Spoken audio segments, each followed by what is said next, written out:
Game number three. Game number three is here.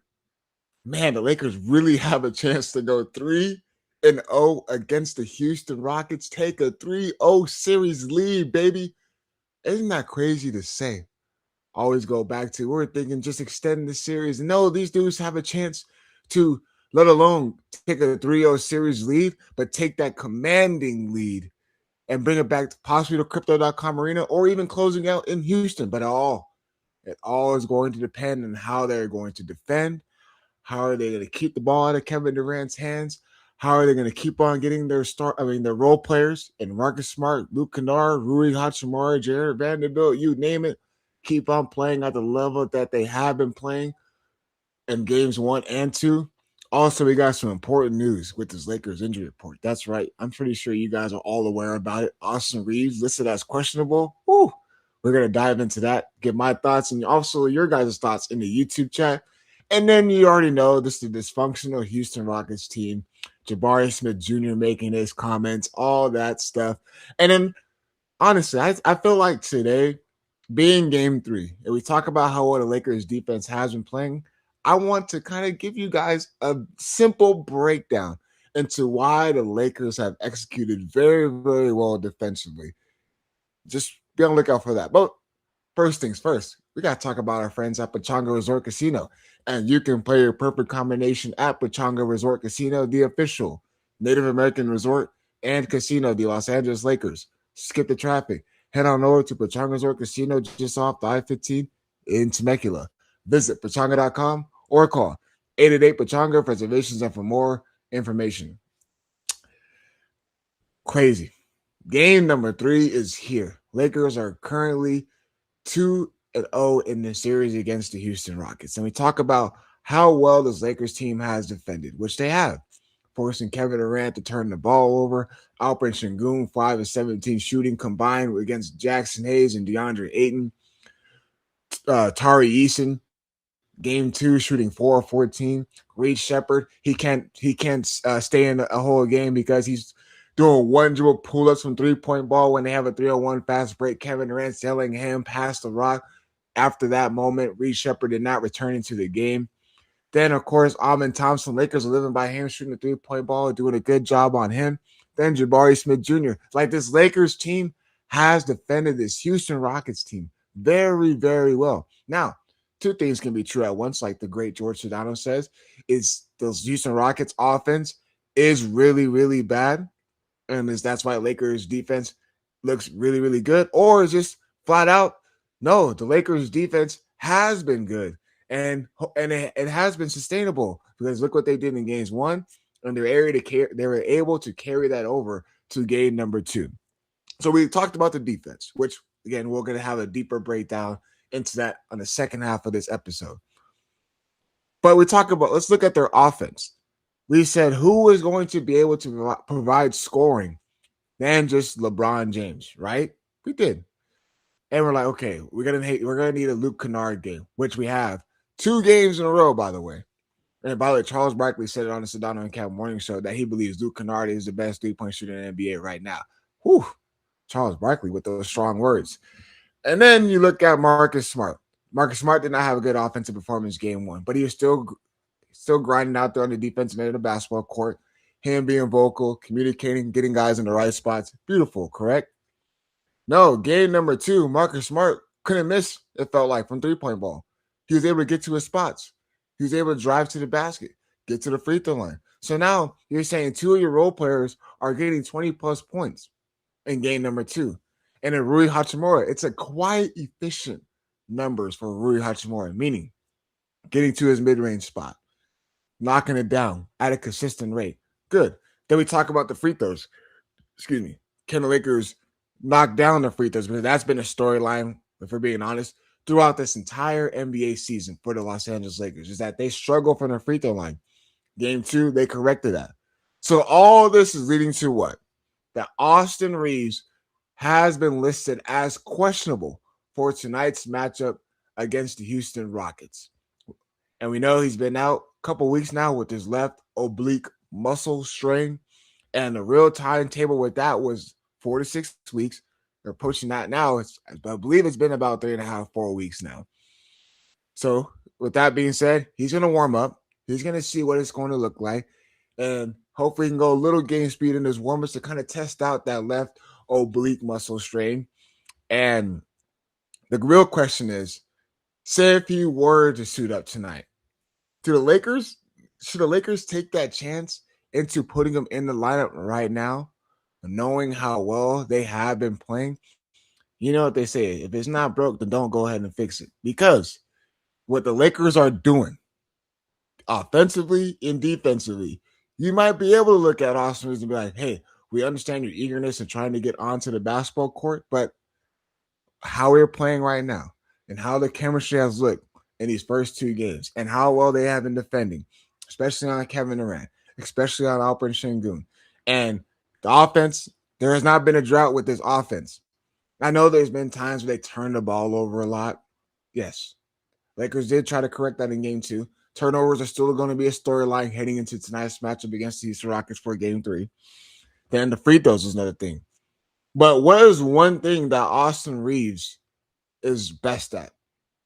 And one of the main concerns we had with Austin Reaves being out for this Lakers team heading into the playoffs, the scoring. Simple as that. The scoring. We were going to miss Austin Reaves being able to take guys off the dribble. We were going to miss Austin Reaves' ability to get to the free throw line. Hell, we were going to miss Austin Reaves as being that primary or secondary ball handler. And you look at how they have been doing, this Lakers team, they've been playing well without Luka Doncic and Austin Reaves. Not saying, let me tell you guys right now, this is not me saying that the Lakers are better off without them. That is not the case. You are definitely going to need Luka Doncic and Austin Reaves. The real thing is what we should really think about is, say we've seen the early success they had in both these games, and they go into game 3, and say if they aren't able to win one in Houston without Austin Reaves, you give him more time to rest. You give him more time to heal properly. Not saying that he's not there, because if you're questionable, that's already leading to that he's already ramped up to the process to be available. We understand that. But you bringing back Austin Reaves, and this is what it's telling me, is that you feel like you can take another level into offense, meaning you can get more scoring. You can get more guys. You can get Austin Reaves to get to the free throw line. You can get him to have a different look. Hell, this could even be just a game plan on Ime Udoka. Hey, there's a possibility Austin Reaves could be playing. Let's put that on the injury report. So guess what? Ime Udoka now has to go in there. Oh, if Austin Reaves might play, we got to figure out a way to adjust. We got to play a different way defensively.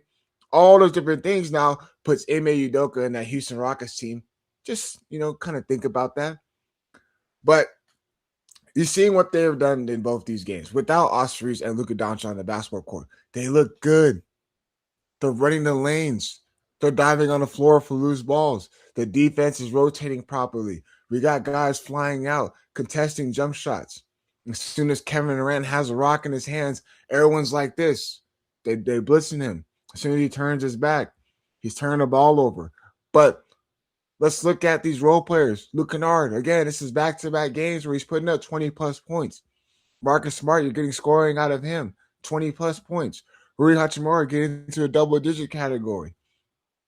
This is all just leading to, if they have a bad game against the Houston Rockets tonight on the offensive side, which could possibly happen heading into Houston, then that's when you're like, okay, we are going to need Austin Reaves.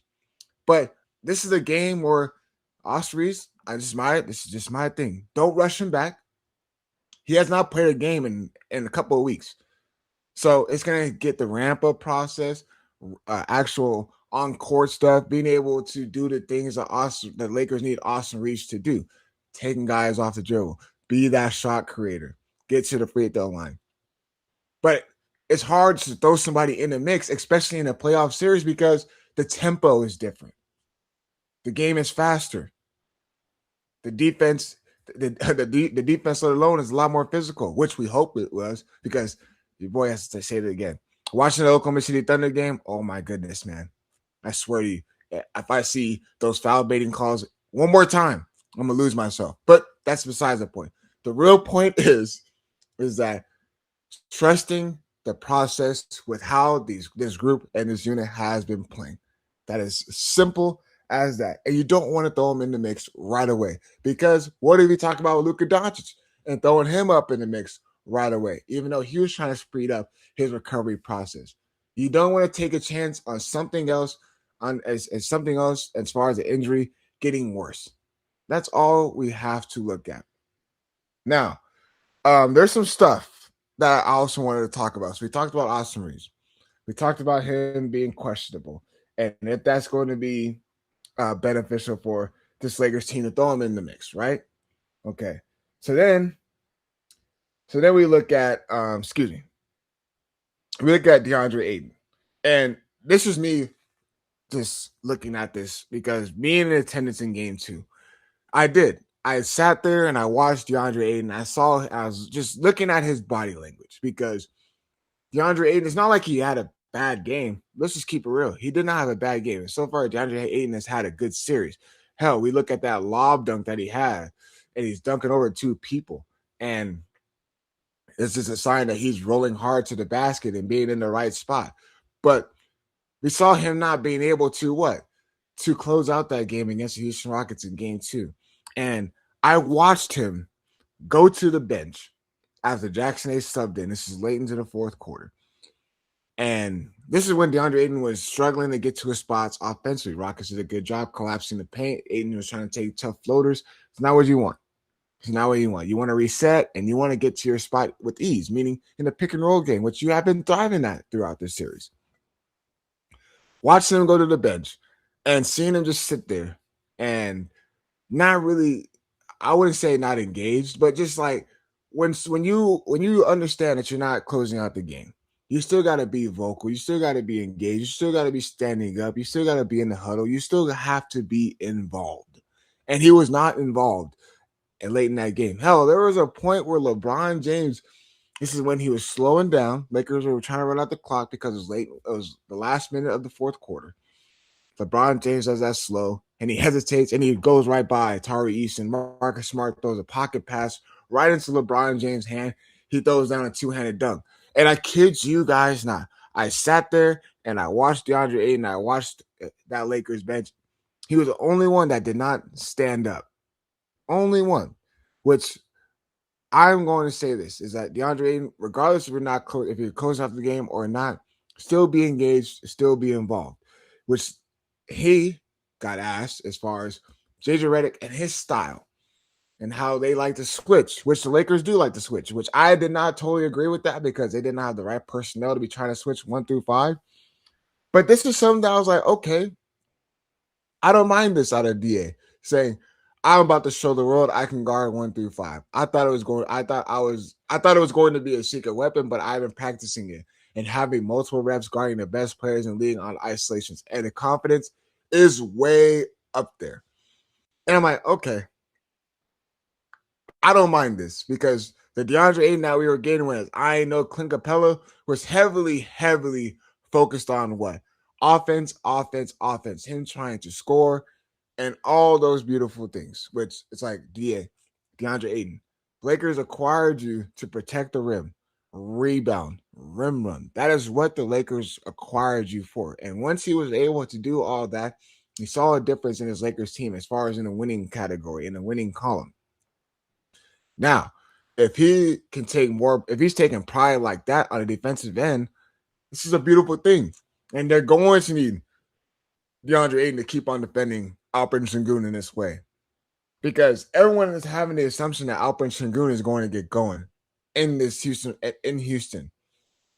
And if he's able to keep on defending like that, hands up without fouling, contesting Alperen Sengun, that is advantage and win for the Lakers.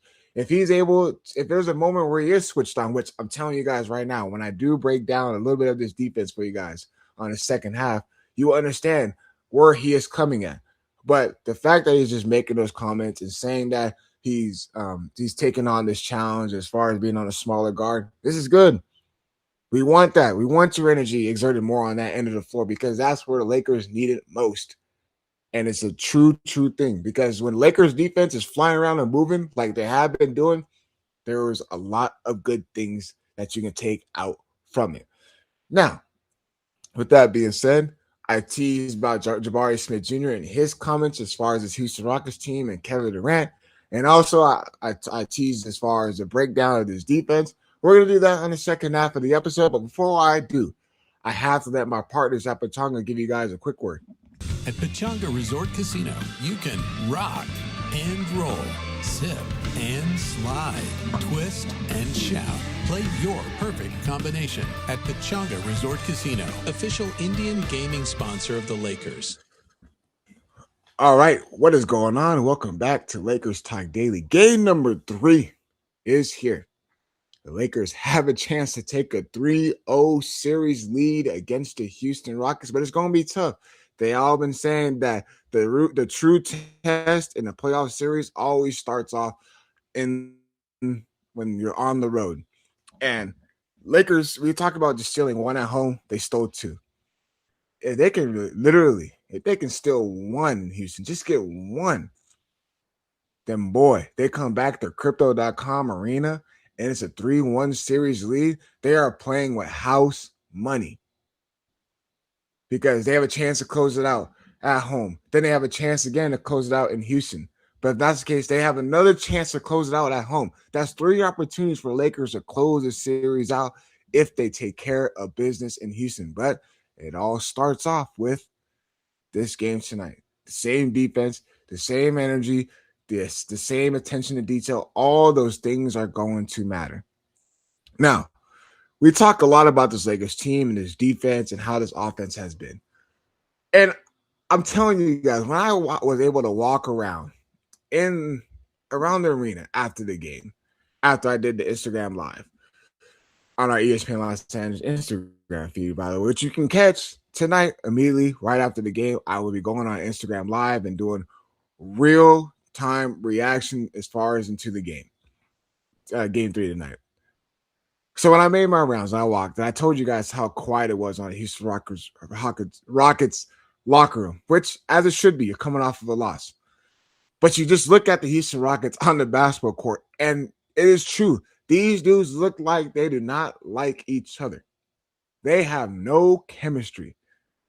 The offense is out of whack. It's out of sorts. They have no offense. Hell, even Charles Barkley elaborated on that on the Sedano and Cat Morning Show by saying that they have been the same team for 6 months.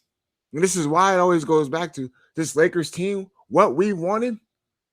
This is a matchup that the Lakers ideally wanted. This is a matchup that everyone has been talking about. The Lakers want the Houston Rockets because of the way they are able to take care of business in Houston. And you just saw that clip right there. That's Alperen Sengun after a turnover and a timeout. He's sitting there yelling at Tari Eason, and it's just the frustration that's building up. And the Rockets could be in shambles. And I'm telling you guys right now, if the Lakers win tonight, the series is going to be over. And I know, it might sound bad by me saying that. It really might.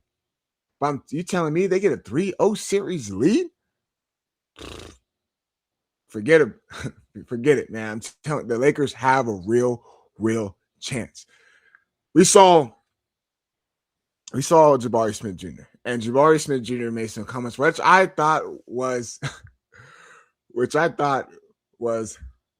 hilarious. Is that this guy right here, and hear me out when I say this, Jabari Smith Jr. said it's not enough for Kevin Durant to pass out. Meaning, when he's still getting double teamed, we still need Kevin Durant to be Kevin Durant. And I'm like, okay, hold on. I had to get my thoughts together. And I had to rethink that. I'm like, okay, clearly they have no idea what is going on. Because in the game, how simplified it can be, is that when you see your guy getting double teamed, you have to be in the right space to be open and make yourself visible. And the frustration just with this Houston Rockets team is something that the Lakers have to take advantage of. If they keep on turning the ball over, forcing the issue out of Kevin Durant's hands, frustration is going to boil up with this Houston Rockets team. And you can find a moment where you can make this team crumble. So this is verbatim what Jabari Smith Jr. said. It's It's on him. He said this. Mind you, he's talking about Kevin Durant. It's on him to find ways to get himself involved and get to his spots without the double team. Just because he's getting double teamed, we still need him to be KD, you know? There's still ways around it. And we got some fixes to the KD trap. And we're going to be better these next 2 games. That's just Jabari Smith Jr. saying this. And I always think about it like your star players, greats. We see it with LeBron James. LeBron James, which today I never understood why the Houston Rockets decided to double team LeBron James at the half court line. LeBron James' decision making is a lot better than Kevin Durant. Let's just keep it simple as that. LeBron James has had moments where he has to bring the ball up, get the offense. And hell, he was doing it with this Lakers team. We're just telling LeBron James, just play off a ball. Let Luka Doncic and Austin Reaves cook. And that is why you see the most out of this Lakers team.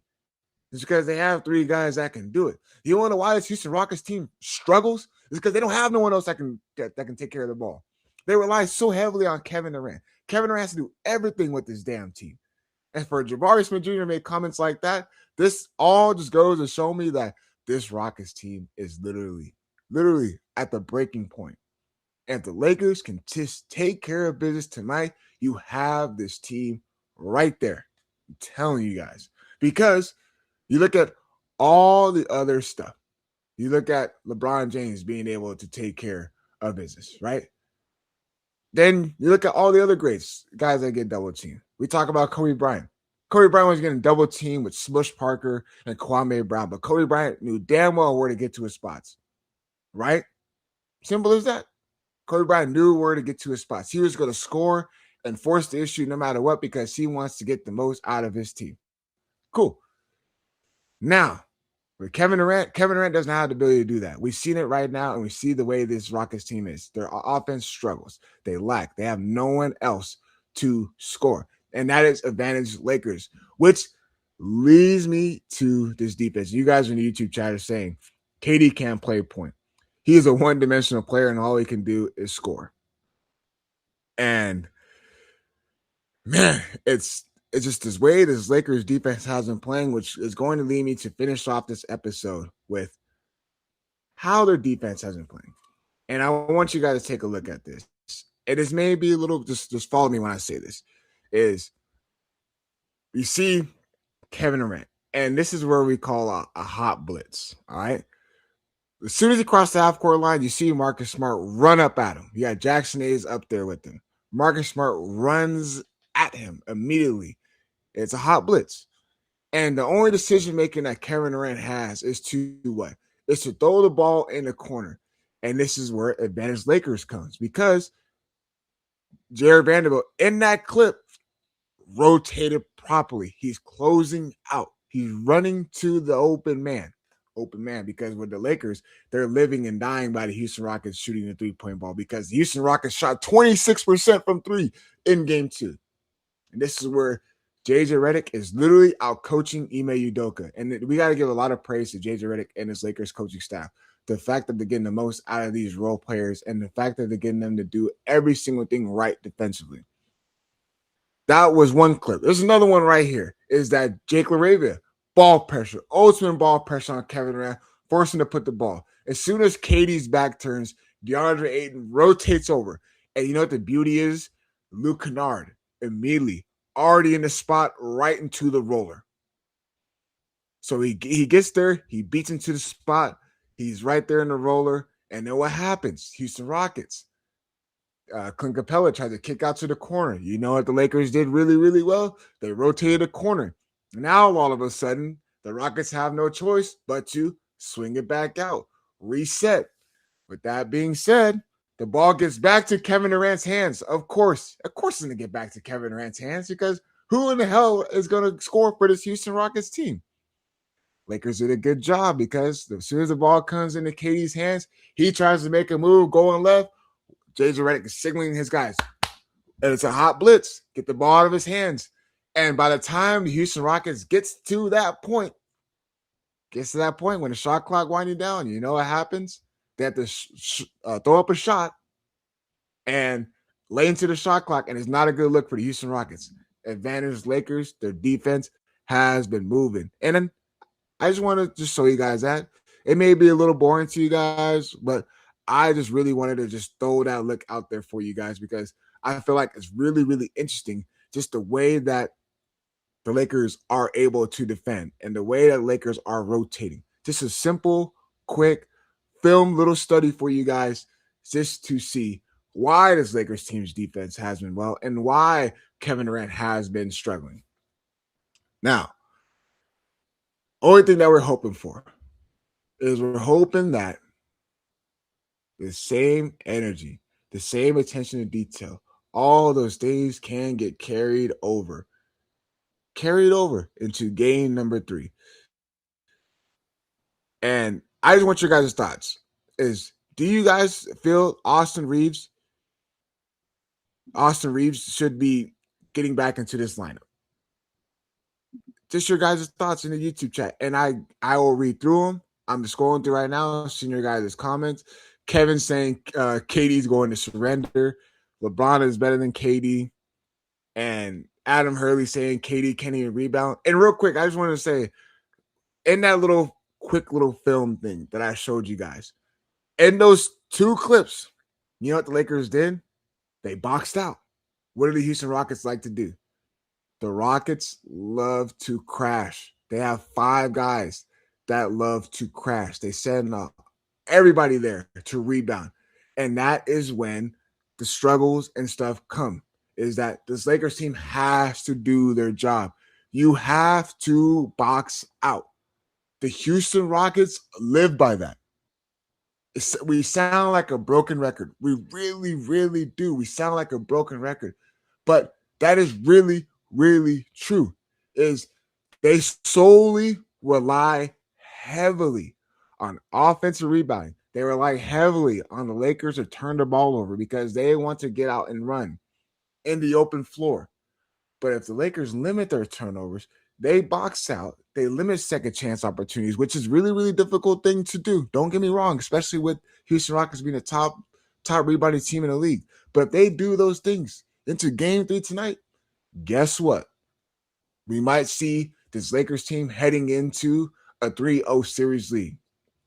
Now, to finish off this episode, got a couple more minutes left. You guys have been responding as far as, do you want to see Austin Reaves return in game 3? Jay says maybe in game 5. Rachel saying no, rest him. Brian, not the next 2 games. No. Kevin is saying yes with minutes restriction. Okay, not opposed to that. I'm not opposed to that with minutes restriction. But you got to throw him in the right. Even JJ saying if he can play, let him play with minutes restriction. The only thing I just get worried about is if he's just going to be able to, if he is going to play, just make sure you put him in the right spots offensively and making sure you put him in the right spots offensively, because there can't be a drop-off if Austin Reaves is going to return this game tonight, especially on the defensive end of the floor. Because you know what the Houston Rockets are going to do if AR is on the floor? What exactly did the Minnesota Timberwolves do last season in the playoffs? Going at Austin Reaves, which this year, when they had Luke Kennard in the lineup, the Houston Rockets, their goal was to try to attack Luke Kennard. We haven't seen that case just because of the way the Lakers defense is playing. So maybe that can be an easy way to throw Austin Reaves into the mix. But if he's going to play, it has to be in certain spots, in certain minutes, and making sure it's the right lineup and rotation out there. And just to read off a couple more, Brian says, have AR test out his golf game first. If he's good there, maybe we can bring him back on the court. That is hilarious, man. And then just a couple more as we close out today's episode. David says, AR can come back with crunk juice only, which, hey, DeAndre Ayton has been sipping on that crunk juice as of late throughout this series. But as we approach this end of the episode, and honestly, thank you guys so much for tuning in. Hope you guys enjoyed that little film breakdown to kind of get all eyes on it, to get a real understanding to why this Lakers team has been doing really, really well on that end of the floor. Now, this is a real chance for the Lakers to legit take a 3-0 series lead. I don't understand. You guys, we got to understand that. That is really, really important.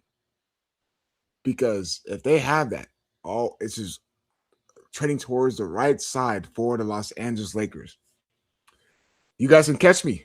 Actually, tonight, you can catch me on the Lakers post-game show. I will be there with there tonight on the Lakers post-game show. I'll always make sure you tune in on our Instagram, ESPN Los Angeles Instagram feed. I will be doing a quick reaction on our Instagram live on ESPN Los Angeles, so you guys can catch me on that as well. Your boy's going to be working tonight. Lakers post-game show on the Instagram live feed immediately after the Lakers Rockets game 3. So catch your boy tonight. And then for you guys in the YouTube chat, thank you so much for always tuning in. Very, very grateful and appreciative of you guys. And to Brooke, who has been operating this operation back in the social room, thank you so much. But as always, let's go Lakers. Game 3 is here, baby. Let's go. I'll be talking to you guys next week on Monday. Game 3 is tonight. Game 4 is on Sunday. But as always, your boy, we out.